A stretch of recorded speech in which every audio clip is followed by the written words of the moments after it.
streamed for version 0.23 of Big Time. With patches, we're always working towards a central theme. In addition to that central theme, we're oftentimes fixing bugs and laying framework for future content.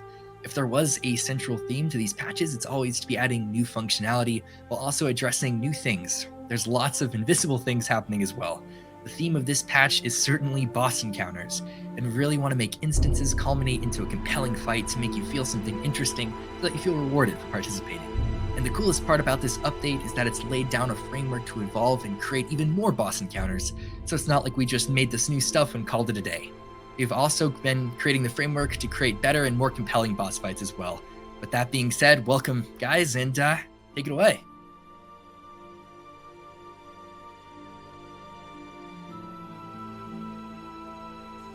Oh, sounds good. I couldn't hear anyone introduce themselves, but yeah, so let's get right into the patch notes, everybody. Let's do this.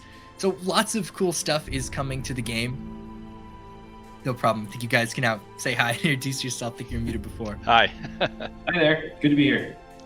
There we go. Now I can hear everybody. Yeah, like I was saying, there's several new boss fights that have been added to the game, and let's get right into the patch notes and read it. So starting off with gameplay, there are several new boss fights that have been added to the game with more variety that's been added to the boss arenas game-wide. So be sure to explore higher level dungeon adventures for even more exciting boss fights which only appear at higher levels. Guys, what are some of the boss fights that players can encounter, and what new things can they experience with this when they hop into the new update? So there's, sorry if I'm jumping on top of somebody, but I'll take that one, I guess. There's three main new things. One is kind of a much more variable big boss arena that gets rotated into all the boss fights game-wide. That's kind of what the patch note there is alluding to. It's big, and it changes up a lot more than our previous boss arenas were. I don't like in the forest and the ice caves are probably the best examples, where before we kind of had the one tile that was pretty much always the same. I guess in the ice caves there was some stuff that changed in and out, but in the open dungeons now there's a big boss arena tile that not only does the tile itself change, but a lot of the stuff inside it changes, so you get a different experience each time, and it's kind of a bigger open area for more interesting combat. And we have, in testing, it won't be ready for 0.23, but we have like even more interesting like interior cave systems and crazy like multi-tier boss fights that are going to go into that same boss arena space. So that's kind of like the first thing that you'll run into as you're playing this patch. And then the other two exciting ones are, firstly, you'll hit the rising rings or the rotating rings boss fight, which is kind of its own bespoke, more like a raid, I guess. You go in and you fight a bunch of guys like normal, but there's a puzzle to solve, and there's some interesting kind of like physical mechanics that you have to work with your team in order to overcome, and some cool surprises in that one too. And that starts at level 18, I believe. Level 18 dungeons and above will start getting that sometimes. It's still random. And then the last one is the elemental boss fight, which is a level 30 plus dungeon, which I don't want to spoil too much on, but it's a very different fight. Also kind of more like a raid sort of feel. You'll need to work with your team carefully and have a good team to go in there, because it's a little bit more challenging, but it should be a fun time, I think, for everyone. And like Zach mentioned, a lot of the work that we did this time was setting up the groundwork for more fights like this. So, we have, our designers have basically an infinite amount of ideas of stuff they want to get in and try. So as we put out patches, we'll put in more boss variety, mix in as much as we have time to put in each time. So it should be more exciting and more rewarding too. Like we tried to play with the risk versus reward there and make sure that the harder boss fights actually do give you better rewards. So you get some juice for your squeeze, if you will. Oh, for sure. And another thing that caught my eye, and I'm sure everybody else's, is the rework of abilities in the skill tree progression. I know this has been completely reworked, and I know there's various branches of trees that are now locked behind other branches that need to be unlocked with a trainer. Can you guys kind of give a cursory overview of what that rework kind of looks like in game? Sure. So there's kind of like the basic skill tree that you get that you can unlock right away. And that's kind of for the first few levels. Beyond that, there's all these paths, like path of fire and path of whatever. There's a whole bunch of them. And the players can sort of choose which path they want to go down. And in order to go down a particular path, you need to find the trainer in the world, and he'll train you. He'll unlock that path for you. And once it's unlocked, then you can put skill points into that kind of branch of the skill tree.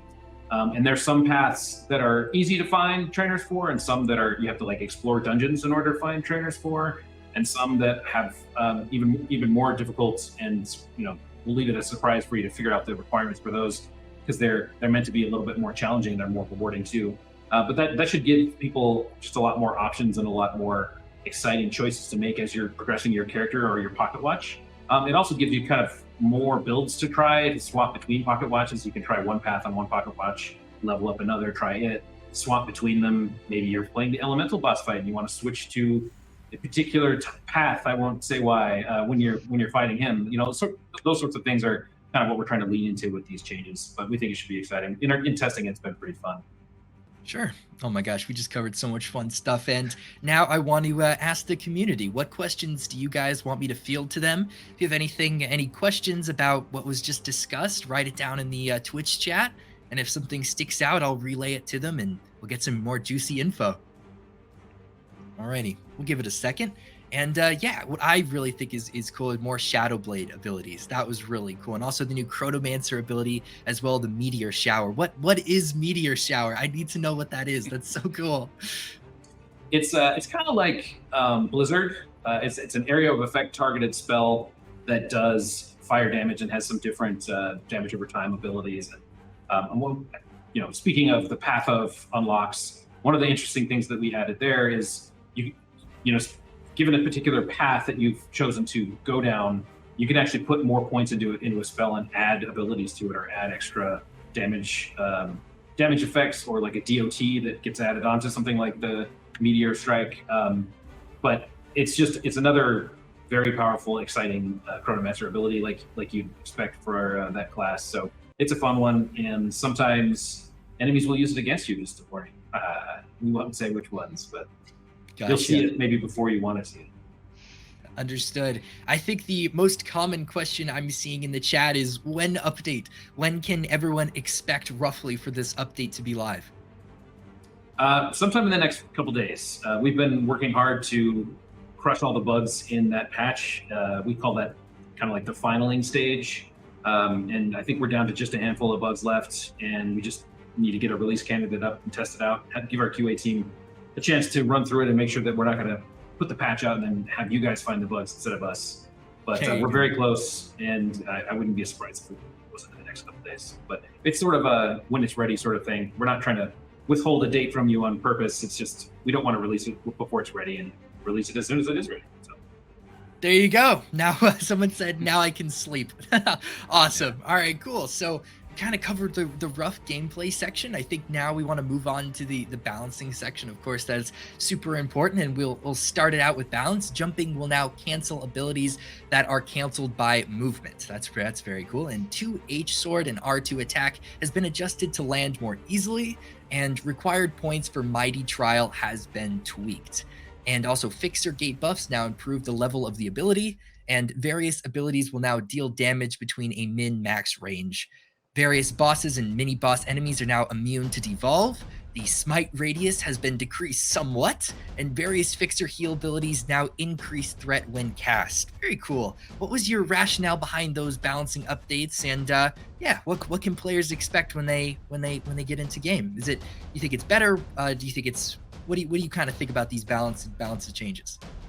I mean, we're always making balance changes. By the way, a lot of those come from listening to the community. So, I see some people saying, I would post on the forums, but nobody reads those. But that's absolutely not true. We read those a lot. We collate all the feedback.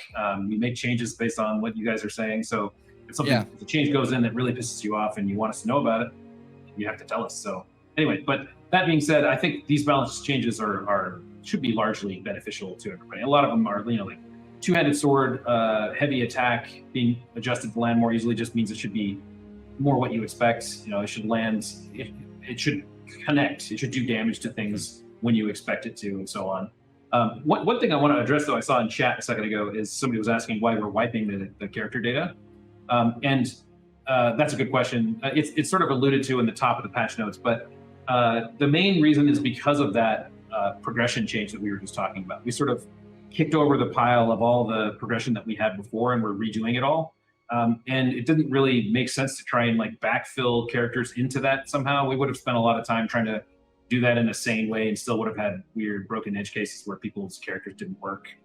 We also changed requirements and the progression of some of the gear, which is another reason why it gets really messy when we try to not do a wipe. We end up having bugs that we have to kind of retrofit backwards. But also, we're still in early stages and we want to have you guys test out this new progression. So, sometimes we'll wipe character data just because we think it's fun to start over. It's fun to start the game from scratch again. And we want to make sure that you guys think it's fun to start the game over, because that's really important to us, is making sure that the game is exciting from zero all the way up to high levels. So there's sort of a lot of things that go into that decision, but the biggest one I think is that big progression change that we just talked about.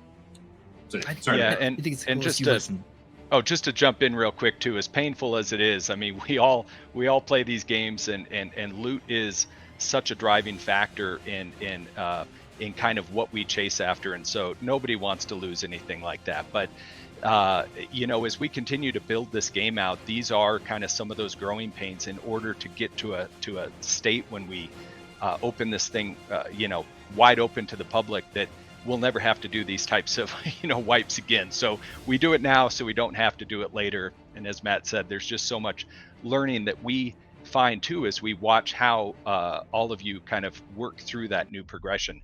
So especially balance is going to be something. I mean, even established live games are always undergoing different tweaks to kind of adjust based on the ebb and flow of how people are engaging with the game. But you'll see lots of balance changes, probably even more so as we're still in this early development cycle. So I think something really cool is you guys listen to the community. A lot of other game studios don't do that. They kind of just make blind changes, and they're very disconnected from what the community has to say. And it's always something I hated when they didn't take it into consideration. So props to you guys for doing that. And if you guys look through the patch notes, there's a bunch of other visual changes. There's sound changes that are coming to the game, art changes, AI, a bunch of other stuff you guys can read through that just improves the game in its entirety. And as we said, we're laying the groundwork for even more stuff to come in the future. And I always feel like whenever I hear little pieces of bits behind the big time curtain, I feel like we're just the tip of the iceberg of cool things to come. And that's why I love this game. And it's my favorite out there. So yeah, that's pretty much. If we have maybe one or two more questions from the audience, we'll answer, and then we'll wrap this up. Yeah, and actually, while you're looking for some questions, I wanted to throw out another kind of feature I'm really excited about that's being released in this patch, which is our kind of adventure summary screen. So now at the end of a dungeon instance, you're going to be presented with kind of an after action report of sorts. You will have seen these in a lot of other games, but this is what's going to provide some really awesome kind of insights, and it's I think it's really kind of fun. It not only kind of provides some kind of some I mentioned kind of insights into how the team performed, but I know from personal experience in other games, maybe even an opportunity to kind of poke at some of your teammates who didn't carry their weight and things like that. So this is the kind of first version of this. We'll continue to look for interesting stats and whatnot to kind of display on that, but we'll be really excited to kind of hear what you guys think of this and what feedback you have.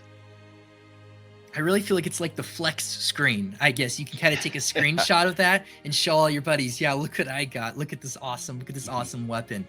And one question is, will we get an announcement for when exactly the patch is going in game? So yeah, I believe there's going to be an announcement on Discord. Is that where they should find it, in Twitter as well? Yeah, definitely Discord. I guess I'm not sure if we've done Twitter in the past, but we could. Usually what happens is we get a build that is stable, that's run through all our tests and we're happy with it. We kind of lock it, and then we'll do an announcement to all of you and give you some warning, and then roll the patch out. So you should know when we know. So yeah, so it will be posted on Twitter and on Discord. So there's your answer. So guys, I think that kind of concludes it. Amazing work, and props to you guys. And I can't wait to get in there and try those new bosses here, those new VFX changes and sound design. It's all so exciting, and I'll flex that post screen. Very cool. Awesome. Thank you guys for watching, and expect to be in game soon. All right. Thanks, Zach. Thanks. Cool. Thank you. We'll see ya.